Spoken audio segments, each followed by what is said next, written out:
جہاں پر آ کر ہم رکے تھے وہیں سے ہم پھر آگے بڑھتے ہیں. ہم رکے تھے کہاں آ کر؟ کچھ دیر کی خاموشی ہے، لیکن یہ سب چیزیں ایک طرف، میرے مصطفیٰ کی عزت اپنی طرف. برادران ملت اسلامی، السلام علیکم ورحمۃ اللہ وبرکاتہ. الحمدللہ الحنان المنان الذي خلق الإنسان وعلمه البيان، والصلاة والسلام على رسوله سيد الإنس والجان وعلى آله وأصحابه ذوي الخير والإحسان. أما بعد، فأعوذ بالله من الشيطان الرجيم. بسم الله الرحمن الرحيم. وقل جاء الحق وزهق الباطل إن الباطل كان زهوقا. صدق اللہ مولانا العظیم. بارگاہ رسالت معاب صلی اللہ علیہ وسلم میں درود پاک کا ہدیہ پیش کریں. اللہم صلی علی سیدنا و مولانا محمد معدن الجود والکرم وآلہ واصحابہ الکرام وابنہ الکریم وبارک وسلم صلاة دائمة سرمدا ابدا. عزیزان گرامی وقار، میں یہ چاہتا ہوں جہاں پر آ کر ہم رکے تھے وہیں سے ہم پھر آگے بڑھتے ہیں. ہم رکے تھے کہاں آ کر؟ کچھ دیر کی خاموشی ہے، اس کے بعد ہم آگے بڑھتے ہیں. اس لیے کہ مجھے کوئی شعر اب یاد کرانے کی ضرورت نہیں، اور نہ ہی کسی کے سامنے کچھ بولنے کی ضرورت ہے. حالات تو ایسے تھے کہ جو نان مسلم تھے وہ بھی ہمیں جیل میں دیکھ کر یہی کہتے تھے کہ آپ ہی نے کہا ہے یہ فلاں بات. ہم نے کہا اللہ تبارک و تعالیٰ نے تم کو بھی یاد کرا دیا. میرے عزیزو، ستیزہ کار رہا ہے ازل سے تا امروز، شرار ابو لہبی سے چراغ مصطفی. یہ آج کل کے معاملات نہیں، ابتدا سے حق اور باطل کے معرکے ہوتے رہے. لیکن ایک بات میں آپ سب کو بتانا چاہتا ہوں، مظفر کو مقید نہ سمجھ اے سیاد. سیدنا مظفر حسین کچھوچھوی رحمت اللہ تعالیٰ علیہ جیل گئے تھے، قید میں تھے. تب انہوں نے یہ شعر کہا تھا کہ مظفر کو مقید نہ سمجھ اے سیاد، میری یہ اسیری بھی سنت آبائی ہے. میرے آبا و اجداد کی سنت ہے جس پر میں عمل کر کے آ رہا ہوں. میرے بزرگوں کی یہ سنت تھی. بہرحال جن کو جس راستے سے مجھے گزارنا تھا، لوگوں کے دلوں میں یہ ٹھنڈک تھی شاید کہ زبان بند کر کے چند دنوں کے لیے قید کر دیا جائے. مگر میرا عقیدہ یہ تھا کہ اللہ تبارک و تعالی جب تک چاہے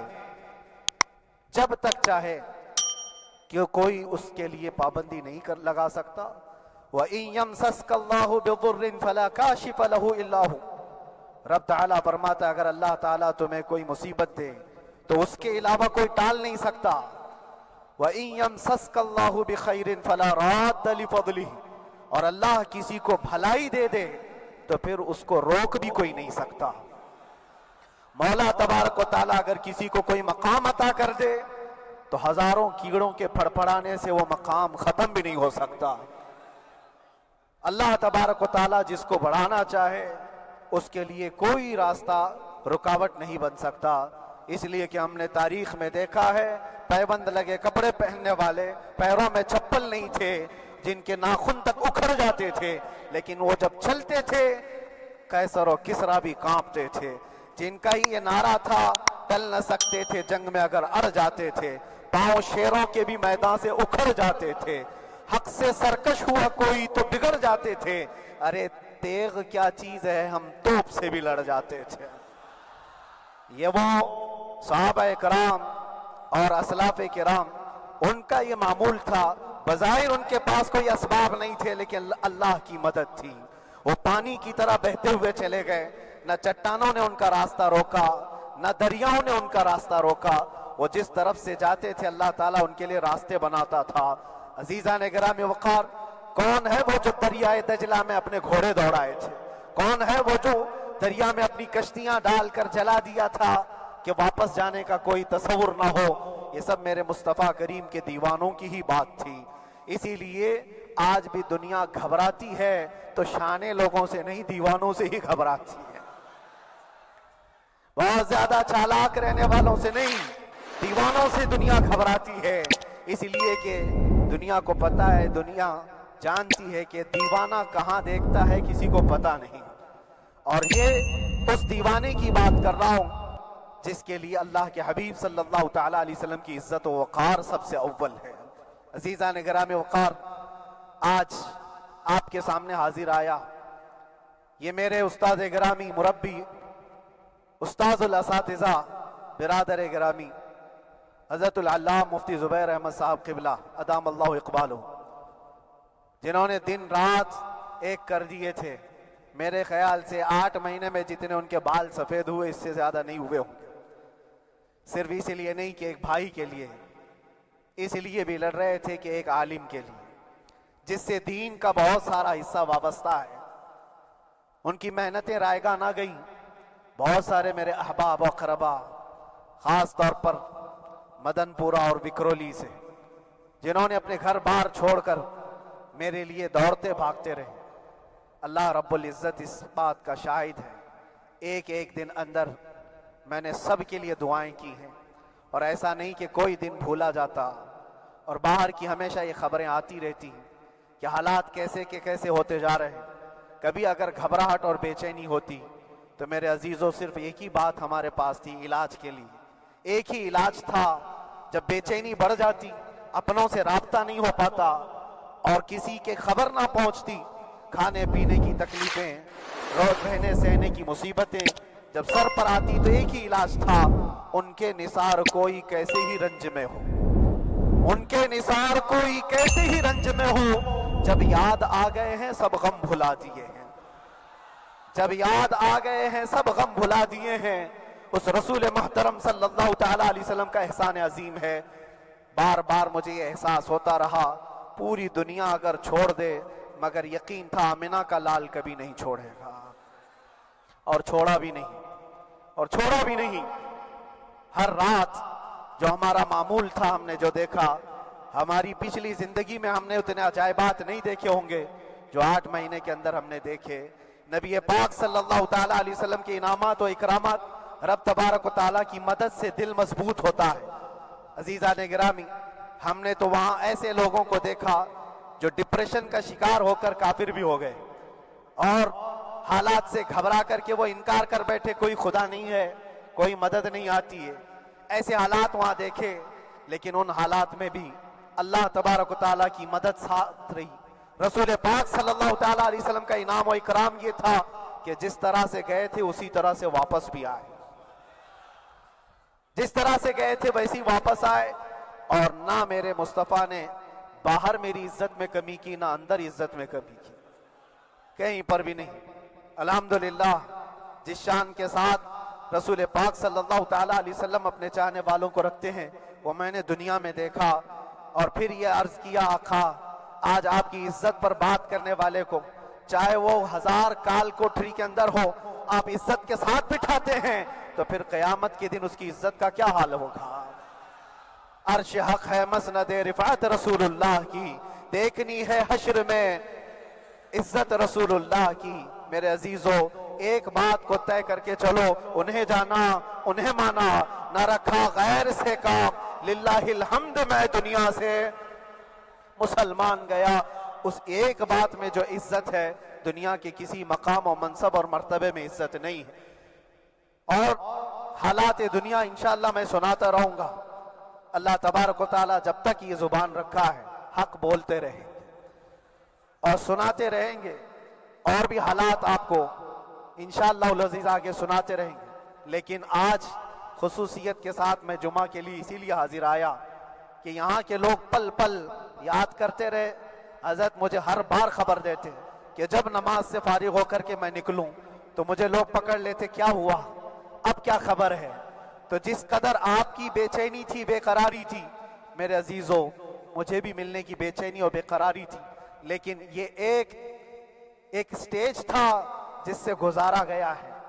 ایک مقام تھا جس سے گزارا گیا، میں تو ایک نکما آدمی، میں تو ایک کم پڑھا ہوا ہوں، لیکن آپ کو بزرگان دین کی اگر تاریخ پتہ ہو، امام اعظم ابو حنیفہ رضی اللہ تعالیٰ عنہ جن کو ناحق جیل میں رکھا گیا تھا، امام موسیٰ کاظم رضی اللہ تعالیٰ عنہ 7 سال تک قید میں رہے۔ یہ کون امام موسیٰ کاظم؟ جن کے دربار میں جانے کے لیے غوث اعظم عبد القادر جیلانی رضی اللہ تعالیٰ عنہ 4 کلومیٹر دور اپنی چپل اتار دیا کرتے تھے۔ امام موسیٰ کاظم کا وہ دربار ہے جن کو باب الحوائج کہا جاتا ہے۔ اس امام کو 7 سال تک بغیر کسی قصور کے قید میں رکھا گیا، اور حد تو یہ ہے کہ اسی قید خانے میں زہر دے کر کے آپ کو مارا گیا ہے۔ آپ کا جنازہ جیل سے نکلا تھا۔ امام احمد بن حنبل جن کو 5 لاکھ حدیثیں یاد ہیں نبی پاک صلی اللہ تعالیٰ علیہ وسلم کی، بغداد کے سر بازار آپ کو ننگی پیٹھ پر کوڑے مارے گئے۔ آپ کو اندازہ ہے بزرگان دین کی ایک لمبی فہرست ہے۔ جب میں وہاں گیا تھا تو ایک بزرگ کی بڑی یاد آئی، وہ تھے حضرت مجدد الفسانی رضی اللہ تعالیٰ۔ اکبر جیسے ڈکٹیٹر کے سامنے، اس زمانے کے سب سے بڑے ڈکٹیٹر بادشاہ کے سامنے آپ نے حق بات کا اعلان کیا تھا۔ مجدد الفسانی رحمت اللہ تعالیٰ علیہ نے فرمایا تھا کہ اسلام نام سے جو دین ہوگا وہ محمد عربی کا لایا ہوا ہی دین ہوگا، کسی اور بادشاہ کا بنایا ہوا نہیں ہوگا۔ اس بات پر آپ کو قید میں ڈالا گیا تھا، 8 سال تک قید میں رکھا گیا۔ 8 سال میں بادشاہ مر بھی گیا، بیٹا بادشاہ بنا، لیکن کسی نے آ کر جہانگیر کے سامنے یہ بات رکھی کہ آپ کے باپ نے جس مولانا کو قید میں ڈالا تھا گوالیار کی جیل میں، 8 سال میں جیل کا نقشہ بدلا ہوا ہے۔ تو بادشاہ نے پوچھا ہوا کیا ہے؟ کہا کہ اس مولانا نے 8 سال میں تقریباً 700 قیدیوں کو عالم بنا دیا ہے۔ درس حدیث، درس تفسیر، قرآن کا علم، نمازیں جماعتوں سے وہاں اس طرح ادا ہوتی ہیں جیسے لگتا ہے گنبد خضرا کی چھاؤں میں ہے۔ رب تبارک و تعالیٰ کا یہ احسان عظیم تھا۔ ان 8 مہینوں میں بحمدہ تعالیٰ میں نے اپنی لائف میں کبھی اتنی امامت نہیں کی تھی جتنی وہاں امامت کیا، اس لیے کہ پابندی نہیں ہو پاتی۔ جب جب امام رہا مسجد میں چھٹیاں ہوا کرتی تھی، ادھر ادھر آنا جانا، لیکن وہاں پر کبھی کسی نماز میں چھٹی نہیں ہوئی۔ اور امامت اللہ تبارک و تعالیٰ کو جہاں لینا ہے وہاں لیتا رہے۔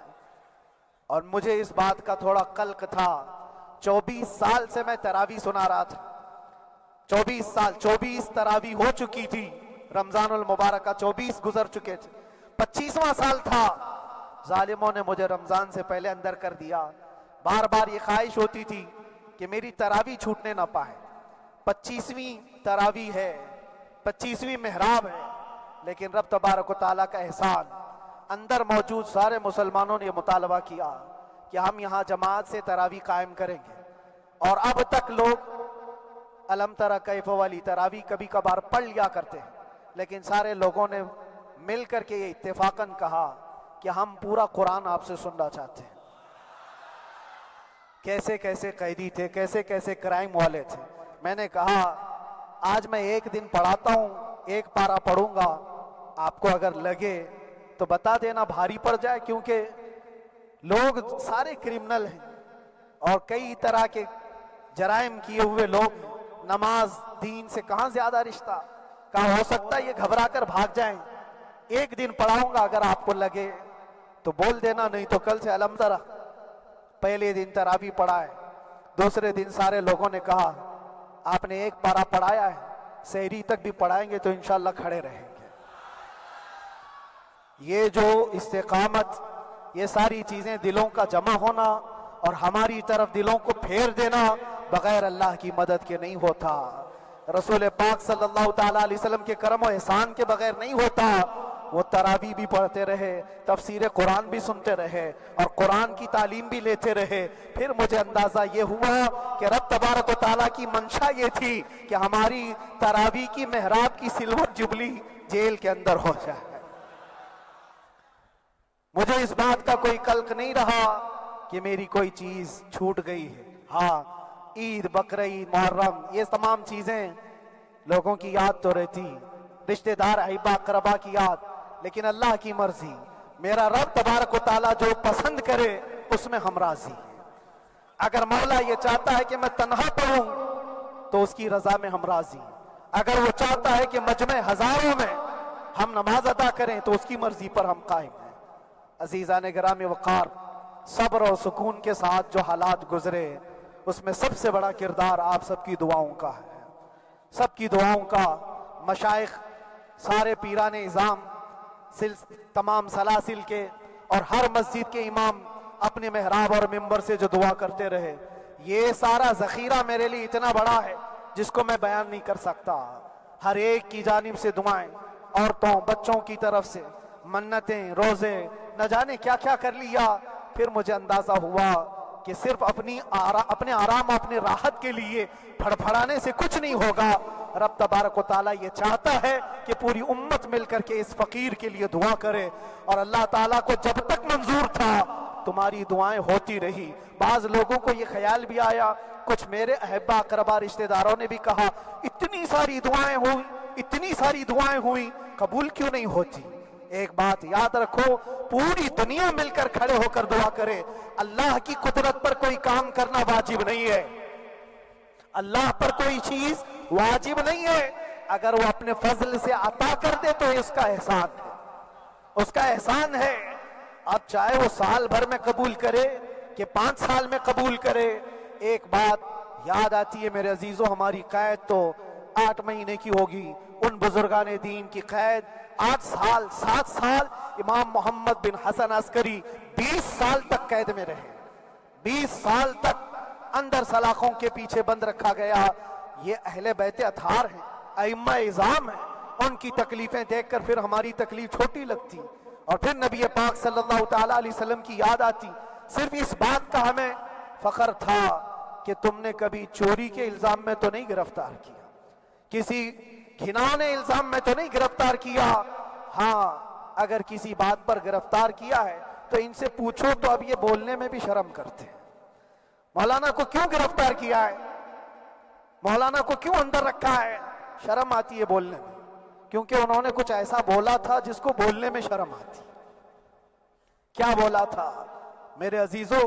یہ ایک الگ کہانی ہے، ابھی میں اس پر کچھ گفتگو نہیں کرتا، اس لیے کہ ہر ایک کو یاد ہو چکی ہے، ہر ایک کو یاد ہے، میں اس کہانی کی طرف نہیں جاتا۔ لیکن اتنا مجھے آج اس ملک میں رہتے ہوئے احساس ہے کہ ابھی بھی انصاف ختم نہیں ہوا ہے۔ انصاف پوری طرح ختم ہو جائے تو اللہ کا عذاب آ جائے گا، اللہ کا عذاب آ جائے گا۔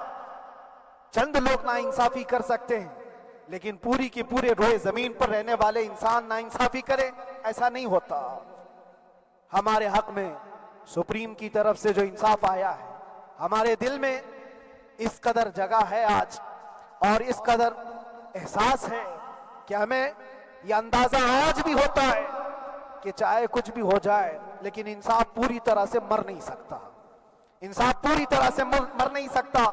یہ ہمارا ملک عزیز ہندوستان کسی خاص آدمی کے ٹھیکیداری میں نہیں ہے، سبھی کا خون شامل ہے یہاں کی مٹی میں، کسی کے باپ کا ہندوستان تھوڑی ہے،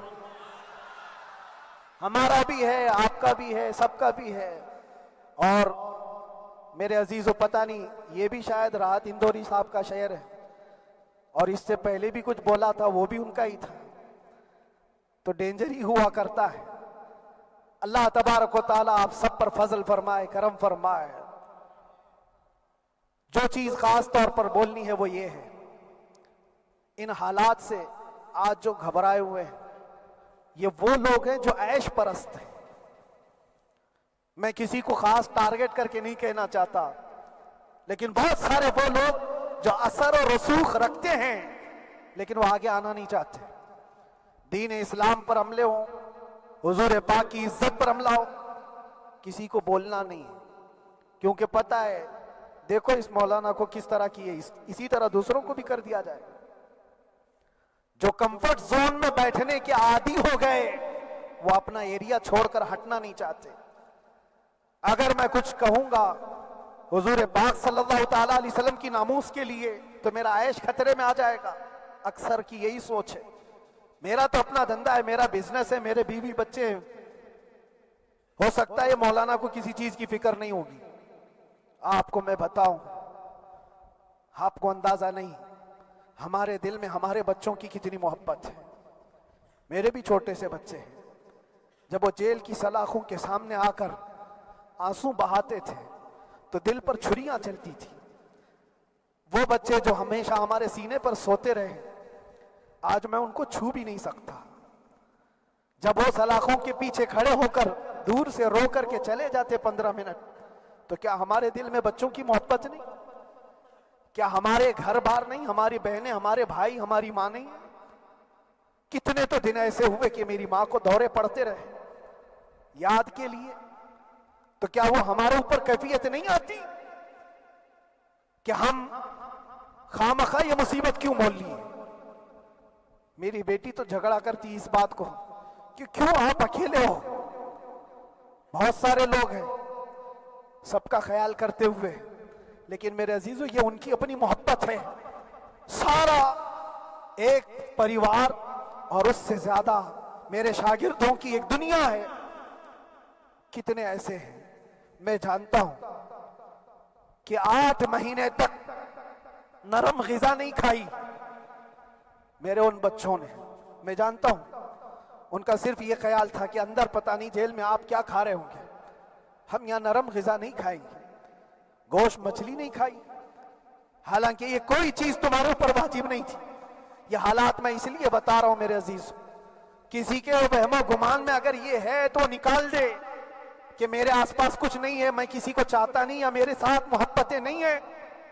کثرت سے محبت کرنے والے لوگ ہیں میرے پاس۔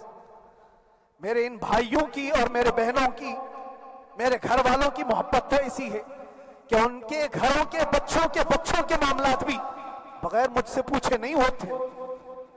اگر 8 مہینے اندر رہا تو کسی کا رشتہ نہیں تو بات چیت بھی نہیں ہے۔ رشتہ نہیں ہوگا جب تک یہ نہ آئے، سارے کام ڈیپینڈ رہتے تھے۔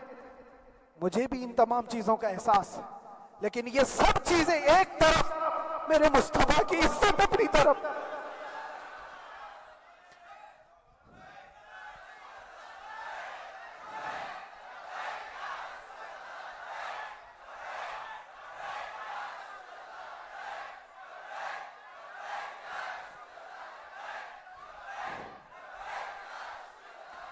میرے عزیزوں، ہر ایک کے آنسوں کے قطرے میں نے دیکھے، بھائیوں کے، بہنوں کے، میرے پاس ملنے کے لیے میرے جو شاگرد آتے ان کے، یہ اکثر جب جیل کی دیوار پر آ کر کھڑے ہوتے، ان کی آنکھیں لال، یہ آنسو بہاتے 15 منٹ ملاقات کر کے چلے جاتے۔ آپ کو کیا اندازہ ہے اندر کے حالات ایک دن 1 سال کے برابر لگنے لگتا ہے، گھٹتے رہتے، لیکن ایک بات کا احساس بار بار ہوتا کہ یہ ساری محبتیں ایک طرف ہے، لیکن ہم جس کے لیے کھڑے ہوئے ہیں اس کی محبت میں کوئی سمجھوتا نہیں، اس کی محبت میں کوئی سمجھوتا نہیں۔ ایمان اسی کا نام ہے، لا یؤمن احدکم حتی اکون احب الیہ من والدہ وولدہ والناس اجمعین۔ تم میں سے اس وقت تک کوئی پورا مومن نہیں ہو سکتا جب تک کہ اپنی اولاد، اپنے مال دولت، اپنے ماں باپ، سب سے زیادہ اپنے رسول سے محبت نہ کرے۔ دعا یہی کرتے رہو جب حضور پاک کا معاملہ آئے تو ساری دنیا ایک طرف ہو جائے۔ میں نے ایک واقعہ پڑھا تھا اندر ہی، حضرت خالد بن ولید رضی اللہ تعالیٰ عنہ ایک قلعے پر اچانک حملہ آور ہوئے تھے۔ وہ قلعے میں موجود جو دشمنان اسلام تھے ان کی پارٹی چل رہی تھی، بڑے بڑے قالین، صوفے بچھے ہوئے، تشتوں میں قیمتی کھانے رکھے ہوئے تھے۔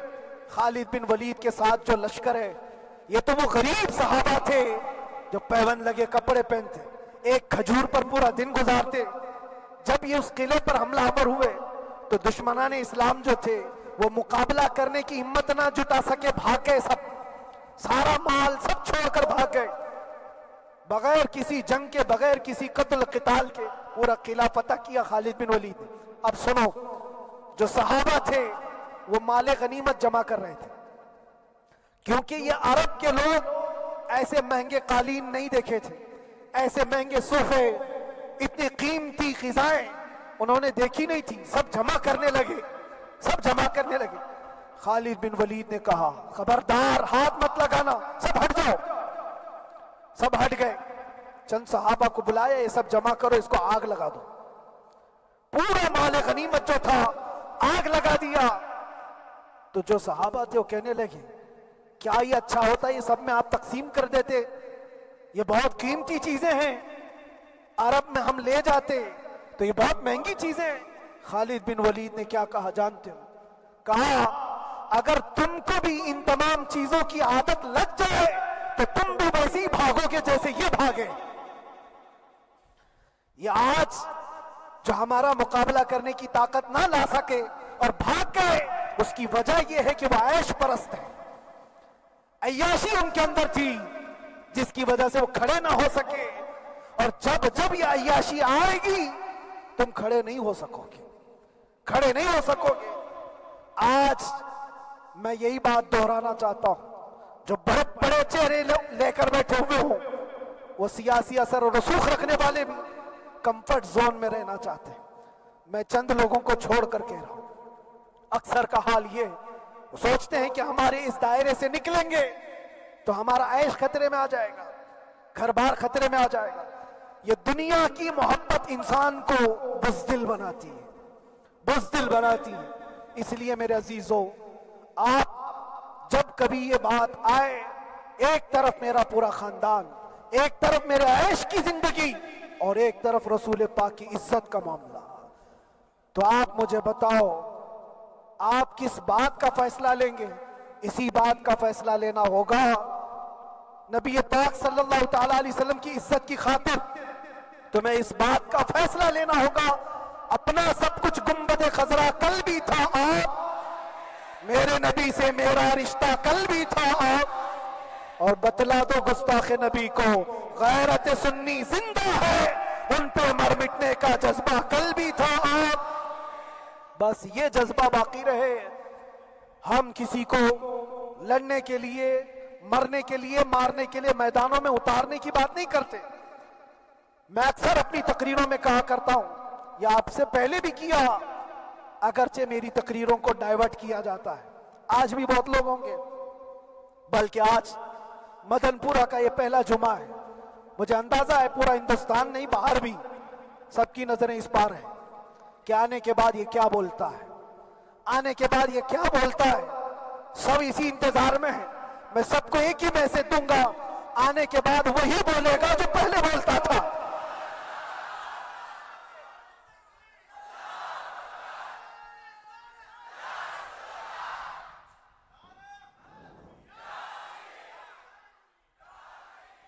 اگر کچھ غلط ہوتا تو ہمارے اس ملک عزیز ہندوستان کی سب سے اعلیٰ عدالت یہ نہیں کہتی کہ ان کے اسپیچ میں کوئی ہیٹ مسئلہ نہیں ہے۔ وہ ہمیں اندازہ ہے میرے عزیزوں، ہاں جہاں غلطی ہوگی ہم بھرے اعلان کے ساتھ کہیں گے کہ ہم سے یہ غلطی ہو گئی، ہم سے یہ خطا ہو گئی، زبان پھسل گئی، لیکن جو چیز نہیں ہے تو اگر تم زبردستی اس کو کہو گے تو یہ ہم نہیں مانتے۔ ہاں بس اتنی دعا میرے حق میں کریں کہ جتنی بھی زندگی باقی ہے اللہ تبارک و تعالی حضور پاک کی محبت اور ان کی عظمت کی حفاظت کے لیے جیتے مرنے کی توفیق عطا فرمائے۔ ہمارا کام صرف اتنا رہ گیا، جو میسج دینا تھا وہ ہم نے دے دیا۔ اب جو حالات آ رہے ہیں میرے عزیزوں، آپ سب کے لیے بھی میں یہ گزارش کروں گا، دین کی طرف آ جاؤ، سچائی کی طرف آ جاؤ، ورنہ گاجر مولی کی طرح کٹ جاؤ گے، ختم ہو جاؤ گے۔ دین کی طرف آؤ، سچائی کی طرف آؤ، اور اسلام نے کہیں پر بھی تمہیں کسی طرح کے آتنک اور دہشت کی تعلیم نہیں دی ہے، کہیں پر کسی ٹیررسٹ کی کوئی بھی تعلقات کی۔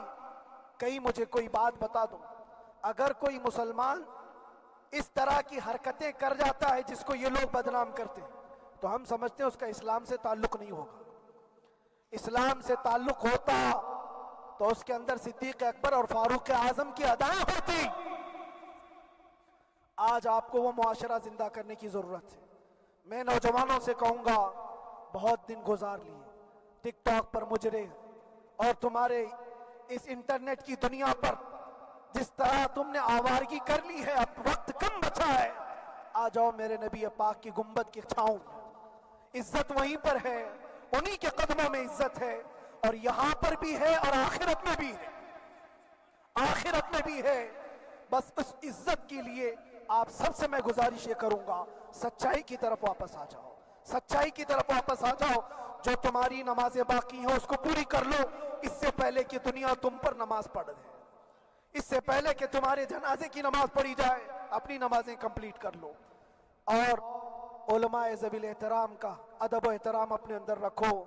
صرف اس بات کے لیے آپ کو میں احساس دلانا چاہتا ہوں کہ مجھے جس راستے سے گزارا گیا، جتنے دن قید و بند کی صحبتیں گزاری گئی، یہ صرف یہ میسج دینا تھا کہ پھر اس مولانا کا یہ ہو سکتا ہے تو چھوٹے چھوٹوں کی کیا کر دیں گے۔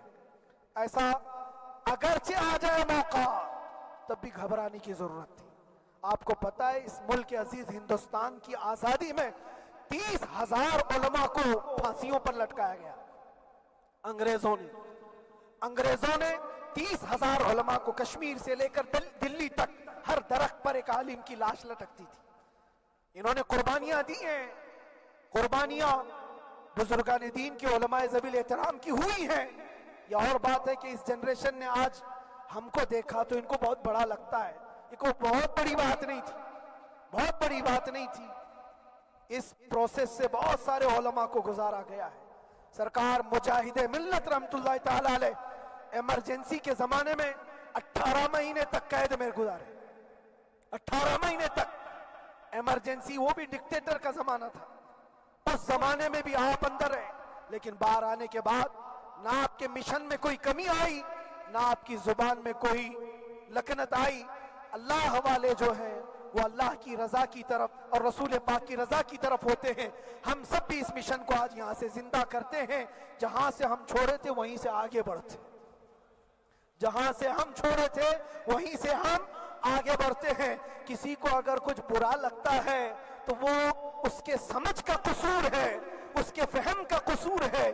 ہم نے کسی کو ٹارگٹ کر کے کبھی کہا نہیں، بلکہ یہ تو کامن بات ہے، ایک تو کامن کہی جانے والی بات ہے۔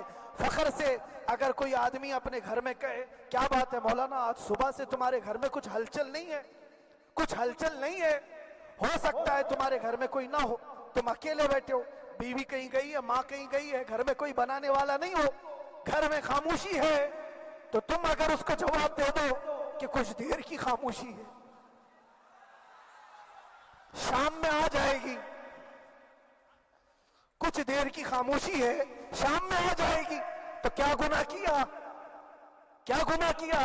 اس کے حالات پر وہ بول رہا ہے، اس کے گھر میں خاموشی ہے اسی لیے بول رہا ہے۔ ہم نے بھی اسی لیے کہا کچھ دیر کی خاموشی، اس لیے کہ ہم جانتے ہیں اسلام وہ نہیں ہے جو یہاں دکھ رہا ہے آج، اسلام تو وہ تھا جو صدیق اکبر کے زمانے کا تھا، اسلام تو وہ تھا جو فاروق اعظم کا تھا، اسلام تو وہ تھا جو عثمان غنی اور حیدر کرار کا تھا۔ تو وہ جو ہلچل تھی وہ خاموش ہے، صلاح الدین ایوبی کا دور تھا، وہ اسلام کی ہلچل تھی۔ تو میرا گھر آج خاموش ہے، اس لیے تو میں پکار کر کے رہا ہوں کچھ دیر کی خاموشی ہے، اور ہمیں اپنے رب سے یقین ہے یہ خاموشی ایک شام ٹوٹے گی، کوئی صلاح الدین آئے گا۔ اور اللہ تبارک و تعالی ہم سب کے اس عزم اور حوصلے کو زندہ رکھے، اور آپ سب کی محبتوں کو سدا سلامت رکھے، اور میرے آقا صلی اللہ تعالی علیہ وسلم کے قدموں پر مر مٹنے کی ہمیں توفیق عطا فرمائے۔ وآخر دعوانا الحمدللہ رب العالمین، لبیک یا رسول اللہ۔